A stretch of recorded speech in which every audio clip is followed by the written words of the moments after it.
pemerintah telah menetapkan 24 SNDikti, itu kami jalankan semuanya. Dan selain itu kami juga telah menetapkan standar pelampauan, ada 7 standar pelampauan, sehingga UMSIDA mempunyai 31 standar yang dijalankan sampai sekarang. Dari 31 standar itu kemudian kami breakdown ke dalam indikator kinerja utama, itu ada 204 IKU, dan kemudian ada 116 indikator kinerja tambahan. Totalnya ada 320 IKU dan IKT.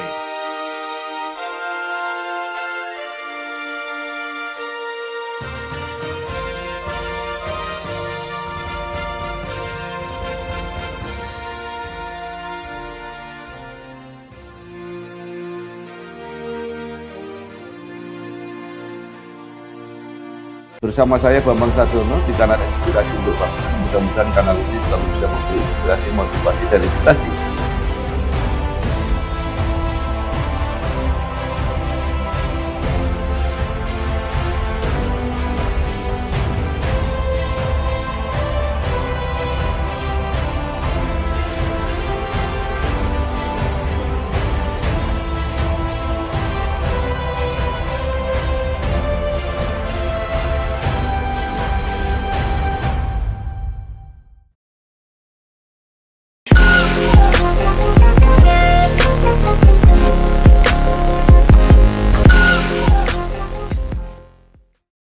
Assalamualaikum warahmatullahi wabarakatuh. Waalaikumsalam warahmatullahi wabarakatuh. Bersama saya Bambang Sadiono di kanal Inspirasi untuk Bangsa. Mudah-mudahan kanal ini selalu bisa memberi inspirasi, motivasi, dan edukasi. Kami sedang mempersiapkan beberapa video wawancara untuk memberi informasi mengenai perguruan tinggi terbaik di Indonesia, terutama yang sekarang institusinya sudah mendapat akreditasi unggul. Menurut rencana wawancara ini selain akan kami tayangkan, juga akan kami bukukan. Saya sudah bersama dengan salah seorang rektor perguruan tinggi dengan akreditasi unggul, yaitu Bapak Dr. Hidayatullah MSI. Beliau adalah Rektor Universitas Muhammadiyah Sidoarjo atau yang disingkat UMSIDA. Apa kabar Pak Hidayat? Alhamdulillah, baik, sehat Pak Bambang. Ya, terima kasih. Pak Hidayatullah lahir di Sidoarjo 16 Juli 1969. S1 diselesaikan di Tadris Matematika di IAIN Sunan Ampel 1992, kemudian S2 Sosiologi di Universitas Muhammadiyah Malang tahun 2002, dan S3 di UINSA Surabaya 2016. Berkarir menjadi dosen sejak awal di Universitas Muhammadiyah Sidoarjo sampai menjadi rektor pada tahun 2014 hingga saat ini. Sekaligus juga wakil ketua pengurus wilayah Muhammadiyah Jawa Timur.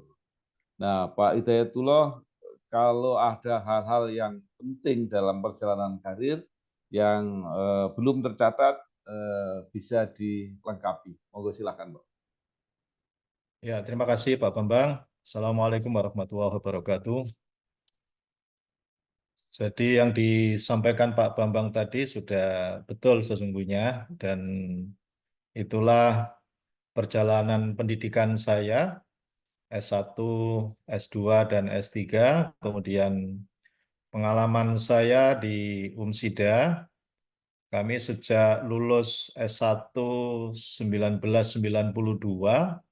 kemudian 1 tahun kemudian saya bergabung di UMSIDA. Waktu itu saya menjadi staf di bagian lembaga penelitian sampai tahun 1995. Kami menjadi staf, kemudian 1995 sampai tahun 2000 kami hanya menjadi dosen saja. Kemudian sejak tahun 2002 itu kami kemudian diminta oleh Prof. Safik untuk bergabung di UMSIDA lagi di struktural, dan Sejak lulus S2 tahun 2002 itu kami diminta membantu di program Pascasarjana, menjadi sekretaris program Pascasarjana, dan berlanjut kami juga punya pengalaman sebagai ketua program studi, kalau tidak salah 3 periode waktu itu, di program studi manajemen pendidikan Islam. Terakhir jabatan kami sebelum jadi rektor itu adalah wakil direktur program Pascasarjana tahun 2012-2014. Nah, sebelum selesai jabatan wakil direktur, itu kemudian takdirnya kami diberi amanah oleh pimpinan pusat Muhammadiyah untuk melanjutkan kepemimpinan di UMSIDA tahun 2014 sampai 2018, periode pertama. Nah, kemudian berlanjut 2018 sampai dengan 2022, periode kedua. Dan kemudian ternyata anggota Senat masih meminta kesediaan saya kembali melanjutkan periode ketiga ini, 2022-2026. Gitu Pak Bambang.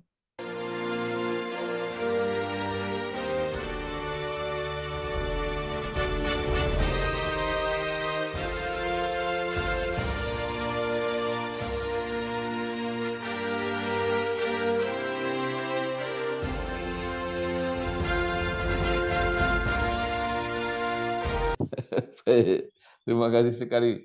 Luar biasa, cukup panjang perjalanan karir Pak Hidayatullah, dan Ya. juga di manajemen, apalagi sebagai rektor, ini sudah periode yang ketiga.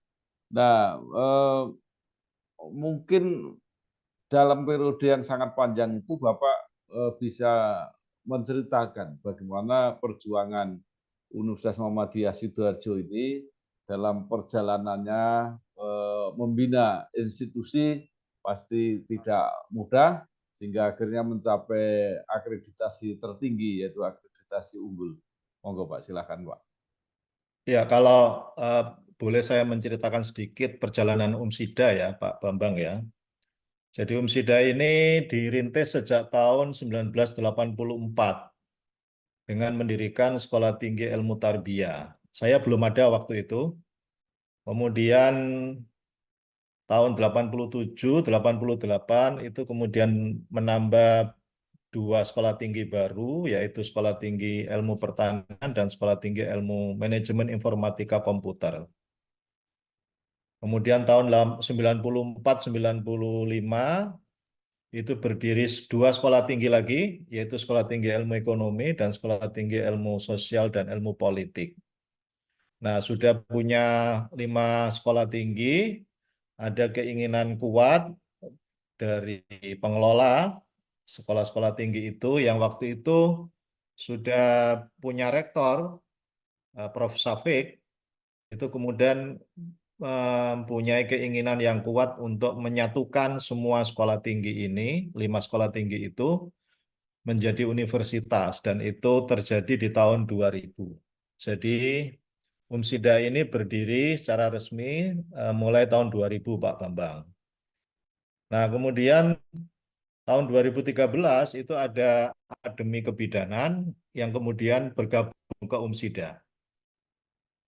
Dan kemudian UMSIDA berkembang terus sampai dengan 2023-2024 ini kami memiliki 32 program studi yang terhimpun ke dalam 6 fakultas, dan kita juga akan menambah prodi baru di tahun 2024-2025 ini.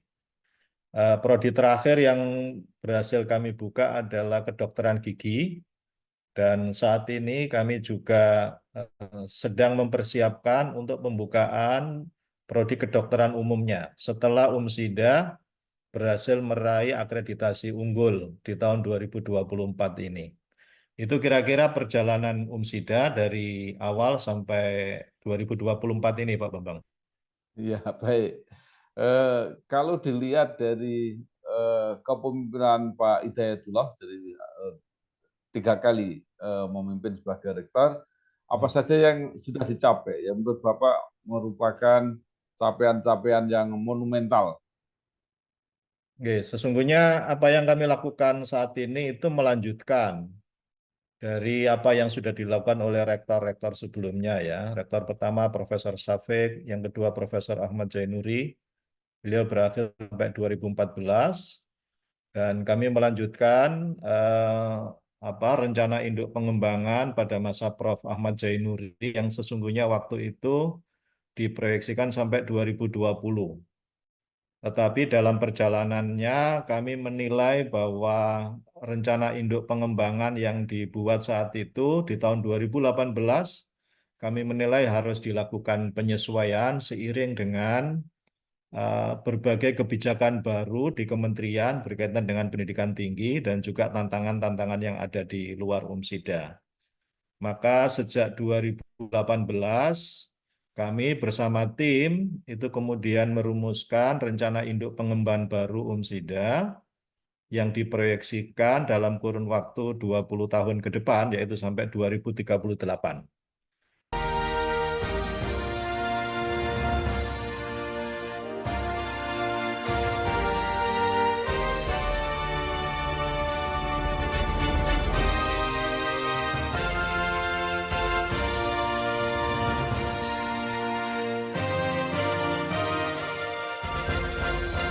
Nah, rencana induk pengembangan 20 tahun 2018 sampai 2038 itu kita proyeksikan UMSIDA ini akan menjadi perguruan tinggi unggul di tingkat ASEAN. Itu mimpinya nanti. Nah, untuk mencapai ke sana maka kita telah menetapkan tonggak-tonggak capaian, kita bagi menjadi 5 tonggak capaian yang sering kita kenal dengan milestone. Yang pertama adalah 2018 sampai 2022, itu kami melakukan penguatan tata kelola, good university governance, di semua bidang, baik akademik, eh, tenaga dosen dan kependidikan, tata kelola keuangan, sistem informasi, semua kita lakukan penguatan tata kelola di 4 tahun pertama pada rencana induk pengembangan yang sekarang ini. Alhamdulillah itu sudah kita jalani dengan baik sampai 2022 dan saat ini kami masuk ke milestone yang kedua 2022 sampai 2026 dengan tonggak capaiannya yang utama adalah national recognition. Artinya UMSIDA harus menjadi perguruan tinggi unggul di level nasional. Yang ditandai dengan yang utama adalah UMSIDA harus terakreditasi unggul secara institusi dan meningkatnya akreditasi unggul untuk program studi. Proyeksi kami sampai 2026, tapi alhamdulillah di Maret 2024 ini, lebih tepatnya adalah 19 Maret kemarin, kami sudah menerima SK dari BANPT itu, bahwa UMSIDA terakreditasi unggul. Sehingga kami punya efisiensi waktu 2 tahun, mestinya sampai 2026. Nah, tentu dengan capaian akreditasi unggul ini, kami akan terus melanjutkan perjuangan untuk mengantarkan UMSIDA menapaki jalan pada level ASEAN. Karena itu, kita akan memperkuat kerjasama internasional, khususnya di lingkup ASEAN ini, khususnya di bidang joint research, joint publikasi, itu yang akan kita perkuat terus, termasuk juga pertukaran pelajar, kemudian dosen, begitu kita lakukan. Dan alhamdulillah eh, sekarang ini pun juga sudah berjalan itu. Itu yang kami lakukan dan yang akan kami terus lakukan itu Pak Bambang di masa-masa yang akan datang sampai pada saatnya nanti menurut milestone tadi setelah 2022-2026 mestinya 26 sampai 30 itu UMSIDA menjadi perguruan tinggi yang punya daya saing sangat tinggi. Kita ingin mensejajarkan UMSIDA ini sama dengan kampus-kampus besar di Indonesia. Kalau di Jawa Timur kita ingin UMSIDA sama dengan ITS, sama dengan UB, Universitas Brawijaya, sama dengan UNER begitu. Kalau di level nasional ya kira-kira nanti kita ingin seperti UGM, UI, ITB, UNPAD. Itu mimpi kita, Pak Bambang, ke depan. Karena itu kami punya apa pekerjaan yang cukup besar dan selama ini sudah kita lakukan. Kita akan melakukan percepatan untuk peningkatan kualifikasi akademik dosen, jabatan fungsional dosen, publikasi ilmiah yang dihasilkan oleh dosen, dan berbagai kerjasama internasional yang akan kami lakukan ke depan itu. Ya, baik. Eh, Mungkin tadi yang belum diceritakan itu mengenai dosen dan mengenai alumni, Pak. Tapi saya juga ingin sedikit mendapat penjelasan. Universitas ini maju cepat sekali dan tadi apa yang menjadi idealnya itu sama dengan perguruan-perguruan tinggi negeri papan atas itu. Nah, pertanyaan saya bagaimana mengelola atau menyediakan anggarannya? Karena justru perguruan-perguruan tinggi negeri itu sendiri sekarang merasa kerepotan dalam keuangan sehingga menimbulkan polemik tentang UKT yang luar biasa. Ya, Monggo, Pak. ya, jadi memang ini mimpi kami. Tentu kami sadar bahwa untuk menuju ke sana butuh biaya yang tidak sedikit, yang sangat besar. Karena itu kami harus bisa mengelola sedemikian rupa untuk bisa eh, mengantarkan UMSIDA ini menuju mimpinya. Anggaran kami tidak besar, sangat jauh dibandingkan dengan PTN-PTN yang ada itu, tetapi kami punya keinginan yang sangat kuat.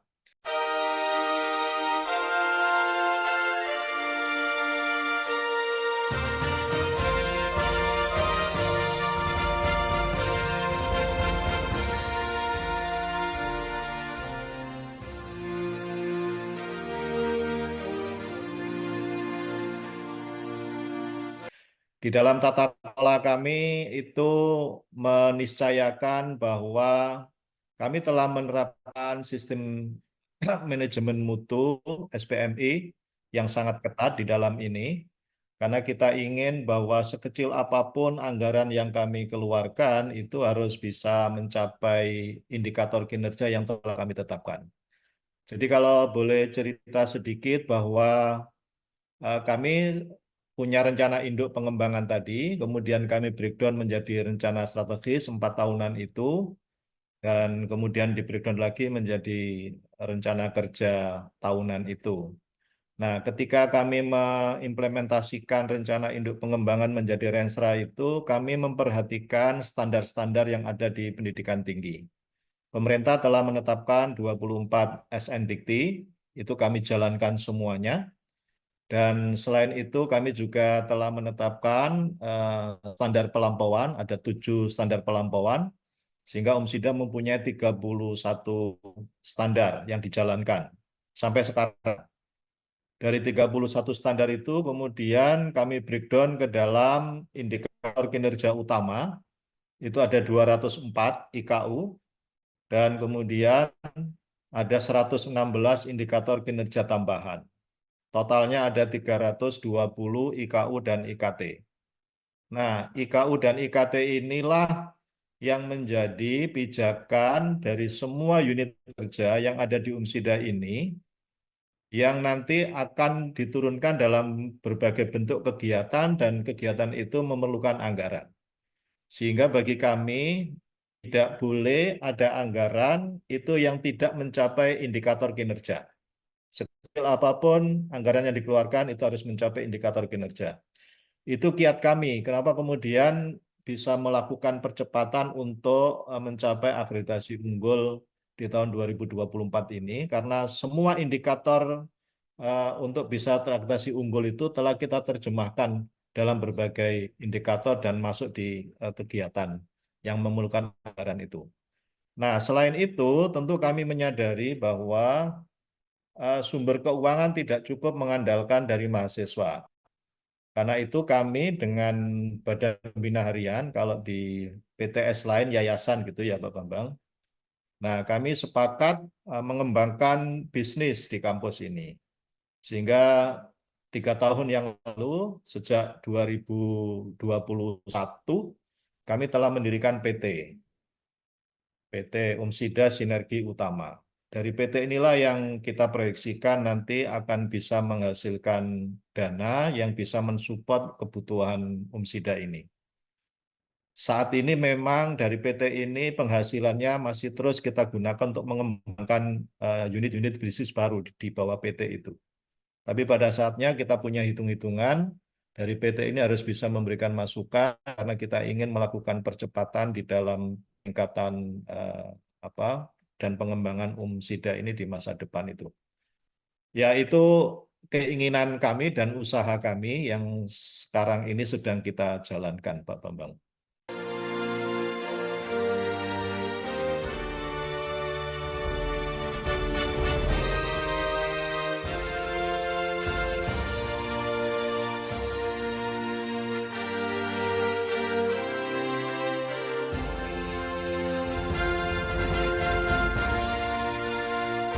Ya, baik. Umsida sudah punya akreditasi unggul. Tadi sudah disebutkan upaya-upaya capaiannya, indikator-indikatornya. Tetapi bagi publik, bagi orang luar, itu kan indikator-indikator yang sifatnya administratif itu agak sulit, Pak, dimengerti. Nah, mungkin bisa dijelaskan apa yang bisa kelihatan prestasi-prestasi atau capaian yang hingga orang merasa oh ya pantas ini Ya, Umsida akreditasinya unggul. oke. Jadi kalau di instrumen akreditasi yang diterbitkan oleh Ban PT itu kan ada syarat perlu yang harus kita penuhi ya. Jadi yang pertama itu berkaitan dengan SPMI, Sistem Penjaminan Mutu Internal, yang menerapkan siklus PPEPP, penetapan standar, pelaksanaan standar, kemudian pengendalian standar sampai pada peningkatan standar itu. Itu kita jalankan dengan sangat serius di Umsida ini. Dan untuk menjalankan itu, kami di Umsida ada Badan Penjaminan Mutu yang day to day itu ngurusi persoalan mutu di kampus ini. Itu di tingkat universitas. Di tingkat fakultas dan di tingkat program studi, kita juga ada turunan dari Badan Penjaminan Mutu itu. Ada gugus penjamin mutu dan seterusnya begitu, dan masing-masing kita punya tim di tingkat prodi, tingkat fakultas sampai tingkat universitas. Itu berkaitan dengan sistem penjaminan mutu internal. Yang kedua adalah penguatan SDM. Nah, kita berusaha keras dalam beberapa tahun terakhir ini untuk meningkatkan kualifikasi akademik, jumlah doktor, kemudian jabatan fungsional dosen, lektor, lektor kepala, guru besar, itu kita genjot terus dalam waktu 3 tahun terakhir ini. Memang kalau dilihat dari komposisi jabatan fungsional yang dimiliki oleh Umsida itu masih jauh dari mimpi kita. Tetapi persyaratan untuk memenuhi akreditasi unggul itu sudah mencukupi. Jadi dari 259 dosen yang dimiliki Umsida sampai saat ini, kami punya 213 yang berstatus tetap, kemudian ada 15 dosen DPK, dosen PNS yang diperbantukan di Umsida, kemudian ada 4 dosen ber-NIDK, kemudian ada tambahan dosen baru berkaitan dengan pembukaan prodi kedokteran itu ada 26 dosen. Jadi totalnya ada 259. Dari 259 itu guru besar kami baru ada 2. Insya Allah dalam waktu dekat akan tambah 2 lagi, sedang proses sekarang.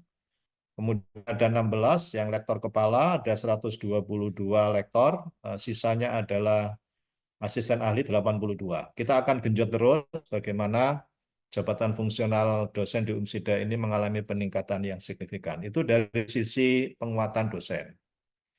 Yang berikutnya adalah kami melakukan penguatan pada sisi publikasi ilmiah.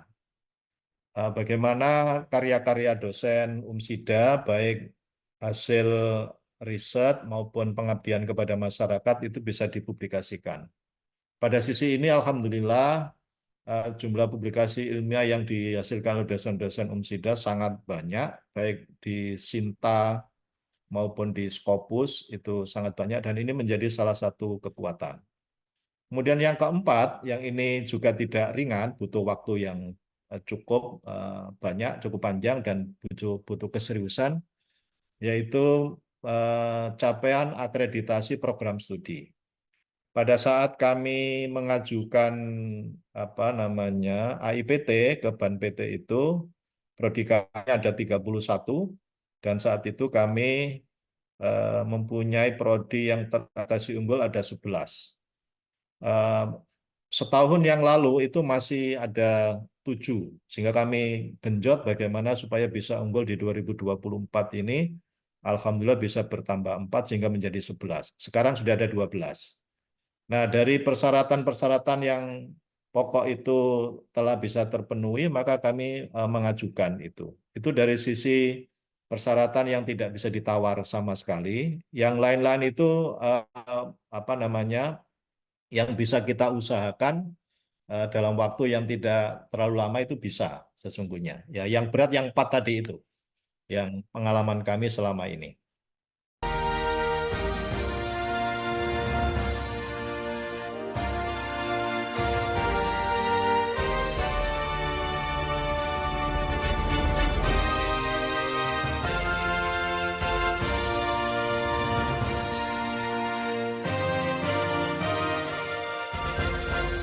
Ya, baik. Kalau mengenai prestasi, Pak, yang menonjol baik di tingkat nasional ataupun di tingkat internasional dari Ya. UMSIDA, ada yang bisa diceritakan? Kalau prestasi kelembagaan di tingkat nasional itu di bidang penelitian, UMSIDA ini masuk klaster utama. Itu sudah 5 tahun ini ya, kita masuk klaster utama. Kemudian di bidang pengabdian kepada masyarakat, itu kita masuk klaster sangat baik. Kemudian, sangat memuaskan istilahnya yang terbaru itu, sangat memuaskan. Kemudian pada anugerah bidang riset teknologi dan pengabdian kepada masyarakat yang diselenggarakan oleh Kemendikbud pada tahun 2023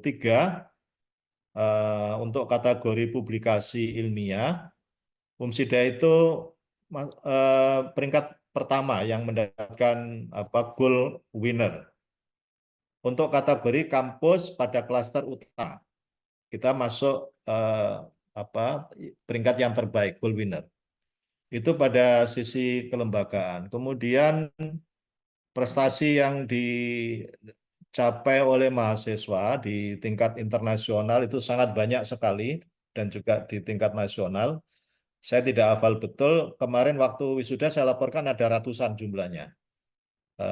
Selama 1 tahun terakhir ini, baik di bidang akademik maupun non-akademik.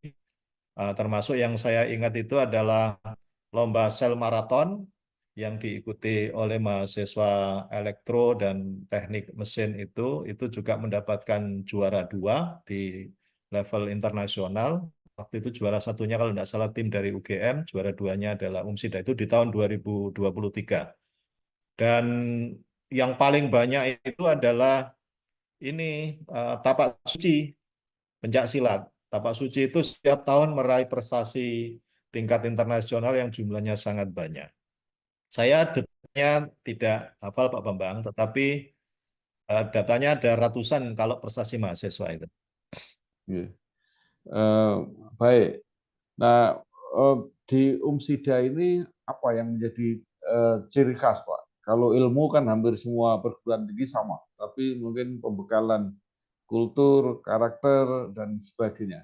Ya, ya mungkin ini menjadi kekhasan UMSIDA ya. Mahasiswa itu sejak awal ketika diterima sebagai mahasiswa UMSIDA, itu kemudian harus mengikuti program yang kami sebut dengan pendidikan karakter mahasiswa UMSIDA, PKMU. Itu setiap mahasiswa. karena ada sekitar 2.500-an mahasiswa yang mengikutinya, maka kita jadwal satu angkatan itu sekitar 200-an mahasiswa. Sehingga program itu berjalan hampir 1 tahun. Nah, pada kegiatan pendidikan karakter mahasiswa Umsida itu, di sana ada penguatan karakter berkaitan dengan ibadah, berkaitan dengan kinerja, berkaitan dengan semangat belajar di kampus, dan seterusnya begitu. Ada hal yang menarik yang mungkin di kampus lain tidak ditemukan, kampus umum maksud saya. Setiap mahasiswa itu dites kemampuan ibadahnya dan kemampuan membaca Al-Qur'annya. Jadi kalau mereka, terutama untuk sholat, kalau mereka itu ternyata dari tes yang dijalaninya belum bisa membaca bacaan sholat dengan benar, belum bisa membaca Al-Quran secara benar, maka dia wajib mengikuti program pembinaan ibadah dan membaca Al-Quran.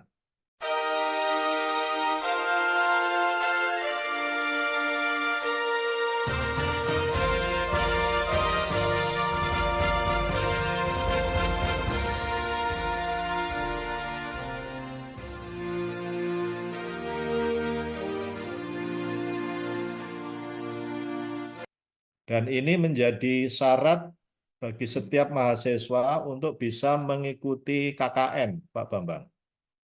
Kalau mereka tidak lulus, maka dia tidak bisa mengikuti KKN. Maka ada sertifikasi ibadah dan membaca Al-Quran. Itu yang diikuti oleh seluruh mahasiswa. Selain itu, mahasiswa kita itu juga ada kegiatan yang kita sebut dengan Baitul Arqam yang diikuti oleh pengurus Ormawa, organisasi mahasiswa. Tidak seluruh mahasiswa yang ini. Ini setiap tahun ada. Misalnya pengurus BEM, ZU, pengurus BEMFA, pengurus IMM, Hizbul Waton, Tapak Suci, dan unit kegiatan mahasiswa itu pengurusnya wajib mengikuti Baitul Arqam itu. Itu dalam rangka untuk memberikan penguatan nilai-nilai karakter bagi seorang pimpinan di organisasi kemahasiswaan yang ada di Umsida ini, yang tentu kita harapkan punya dampak setelah mereka lulus dari Umsida itu. Kira-kira itu yang setiap tahun selama ini kita jalankan dalam kaitannya dengan penguatan karakter. Selain itu, di setiap perkuliahan di Umsida ini, setiap mata kuliah itu wajib memasukkan nilai-nilai Al-Islam ke dalam mata kuliah. Maka kita punya program integrasi Al-Islam kemuhammadiyahan ke dalam pembelajaran mata kuliah non-AIK. Jadi semua mata kuliah itu dosen-dosennya itu mengikuti workshop untuk integrasi nilai-nilai AIK dalam pembelajaran mata kuliah non-AIK itu. Kita ingin mahasiswa itu mempunyai pemahaman yang utuh begitu. Misalnya dia bicara tentang persoalan manajemen.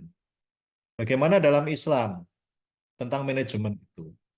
Mahasiswa bicara tentang kebidanan. Bagaimana tata cara menangani pasien, orang melahirkan dalam perspektif Islam. Itu kita masukkan, Pak Bambang. Itu yang kami sebut dengan integrasi nilai-nilai AIK ke dalam pembelajaran mata kuliah. Ya, baik. Semua pendidikan tinggi pada akhirnya akan menghasilkan lulusan. Jadi alumni akan menjadi etalase sebuah perguruan tinggi. Nah, menurut Pak Hidayat, alumni Umsida ini sudah seperti apa sekarang kiprahnya atau perannya di masyarakat? Oke, terima kasih Pak Bambang. Jadi saya punya data sejak Umsida menjadi universitas tahun 2000 tadi, itu data sudah tertata sampai sekarang. Kami sudah meluluskan sekitar 20.000 alumni Umsida ini pada jenjang Diploma 3, S1, dan S2. Nah, tentu kami setiap tahun itu juga melakukan tracer study para alumni itu. Setelah lulus, mereka ini eh, berperan di mana dan seterusnya begitu. Ada tracing yang kita lakukan di kemahasiswaan itu. Dari situ kita kemudian mengetahui. Nah, dari sisi mereka lulus kemudian mendapatkan pekerjaan, datanya bagus. Datanya bagus. Dari sisi peran mereka pada berbagai level itu sudah mulai menunjukkan data-data peningkatan. Mereka misalnya yang bekerja di perusahaan multinasional itu setiap tahun mengalami peningkatan. Kiprah mereka dalam berbagai kegiatan kemasyarakatan, organisasi sosial kemasyarakatan, sampai pada kegiatan pemerintahan, itu juga telah menunjukkan tren yang bagus dan karena itu kami juga melakukan penguatan ikatan alumni Pak Bambang. Jadi IKA Umsida ini kita kuatkan di masing-masing prodi ada, di fakultas ada, di tingkat universitas juga ada. Dari situ sesekali kita melakukan pertemuan baik di level prodi, fakultas maupun universitas. Sekitar 4 bulan yang lalu kita juga melakukan pertemuan di tingkat universitas, perwakilan dari masing-masing angkatan itu. Di situ kemudian kita melihat ternyata juga banyak alumni UMSIDA yang mempunyai posisi strategis baik di pemerintahan, di perusahaan, maupun di organisasi kemasyarakatan. Cuman detailnya saya tidak hafal Pak Bambang ya. Gambarannya kira-kira begitu.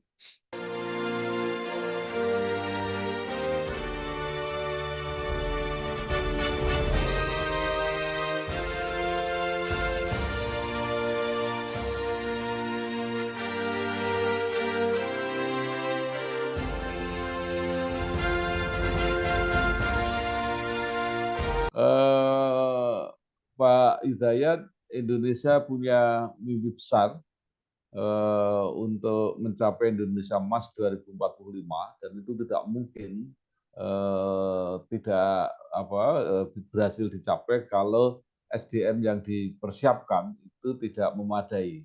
Nah, Ya, karena itu ya. mungkin bisa disampaikan apa sumbangsih dari UMSIDA dalam rangka menyongsong dan menuju Indonesia Emas 2045 tersebut. Ya, terima kasih Pak Bambang. Jadi sejak 2 tahun terakhir ini, UMSIDA telah menerapkan kurikulum OBE, berbasis OBE, Outcome Based Education. Karena kurikulum berbasis OBE ini yang menjawab tantangan di masa depan. Bagaimana mahasiswa itu tidak hanya diberikan pengalaman belajar di dalam kampus, tetapi mereka juga diberikan pengalaman belajar di luar kampus, dihadapkan pada berbagai masalah, mereka diminta untuk menganalisis dan memberikan solusi atas masalah-masalah yang ada itu. Itu telah kita terapkan dalam 2 tahun terakhir ini sudah berjalan, karena kita betul-betul membaca bahwa bonus demografi yang akan dihadapi bangsa ini sungguh luar biasa. Dan karena itu kami juga concern akan kebijakan pemerintah untuk menyiapkan generasi emas 2045 menuju Indonesia emas itu. Dan ada banyak kegiatan yang kita berikan kepada mahasiswa. Mereka ada berbagai skema. Di samping mereka belajar di dalam kampus, mereka bisa mengikuti kegiatan magang, kegiatan kemanusiaan, banyak sekali, pertukaran pelajar. Jadi mahasiswa kami juga dalam 1 semester itu ada sekian ratus yang kita sebar ke berbagai kampus di Indonesia ini, sebagian juga ada yang kuliah di luar negeri. Itu dalam rangka untuk mendekatkan bagaimana mahasiswa bisa memahami persoalan-persoalan di luar kampus kita ini. Mereka bisa sharing begitu.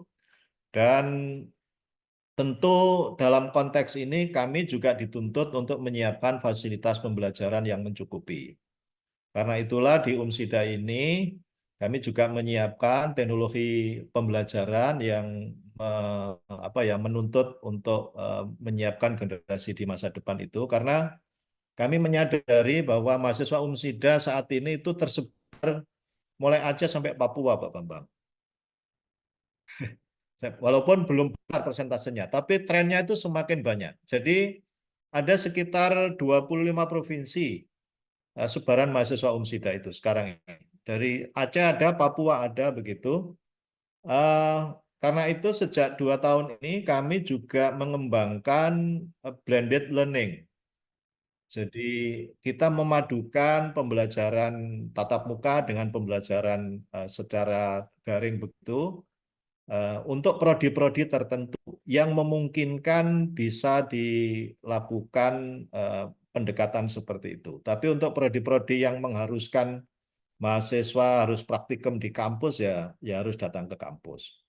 Nah, itu tuntutan dari masyarakat yang kami juga harus menyiapkan. Dan karena itu Umsida juga bertekad mulai tahun ini kami akan mengembangkan eh, media pembelajaran di kelas itu dengan menggunakan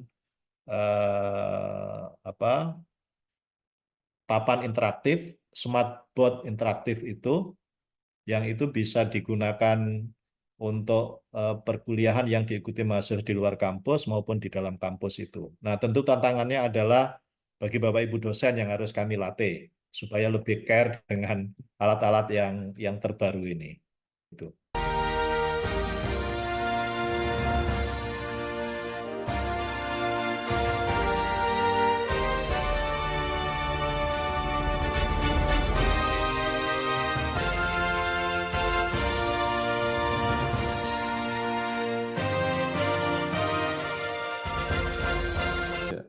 Baik. Terakhir Pak Hidayat, akreditasi unggul untuk institusi perguruan tinggi 2025 menurut rencana akan ditiadakan. Nanti status akreditasi unggul itu hanya ada di prodi. Yang di tingkat institusi kemungkinan itu hanya akan diganti dengan skor. Nah, karena itu maka kami punya inisiatif prestasi yang sudah susah-susah dicapai ini akan kami dokumentasikan.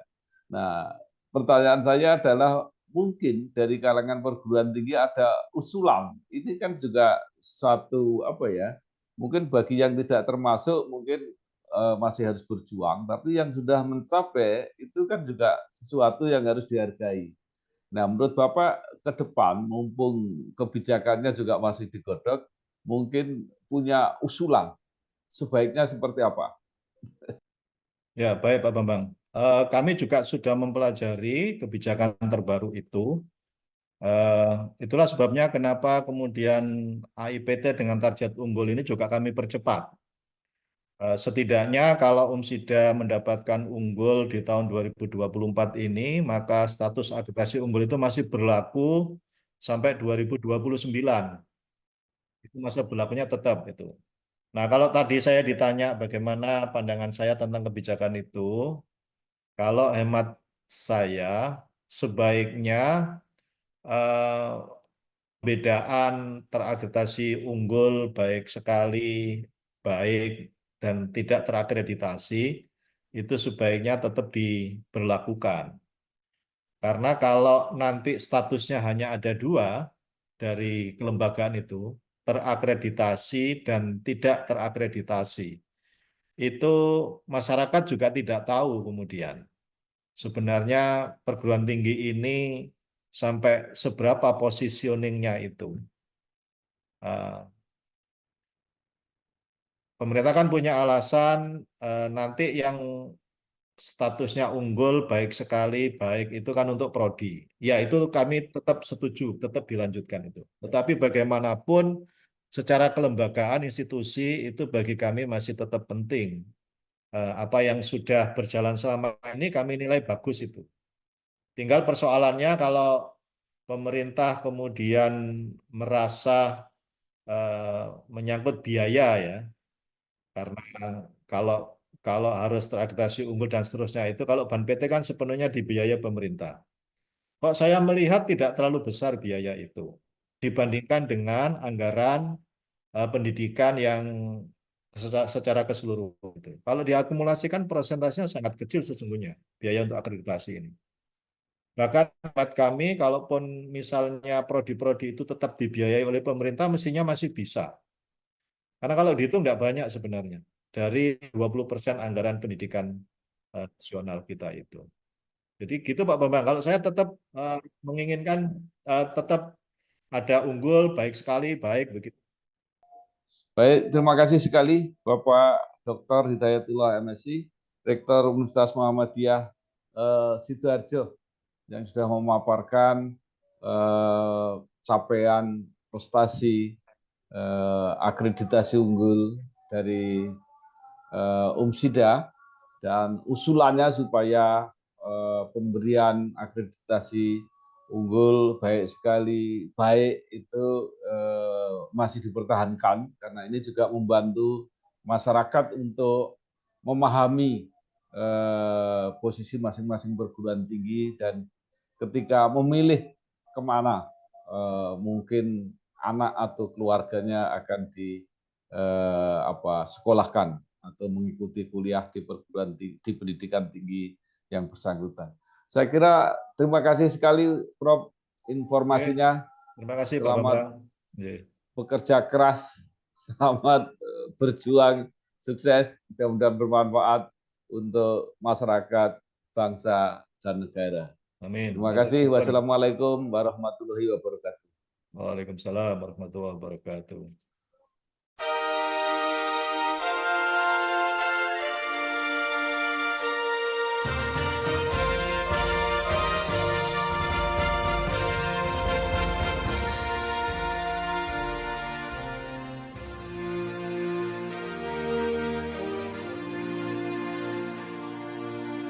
Bersama saya Bambang Sadiono di kanal Inspirasi untuk Bangsa. Mudah-mudahan kanal ini selalu bisa memberi inspirasi, motivasi, dan edukasi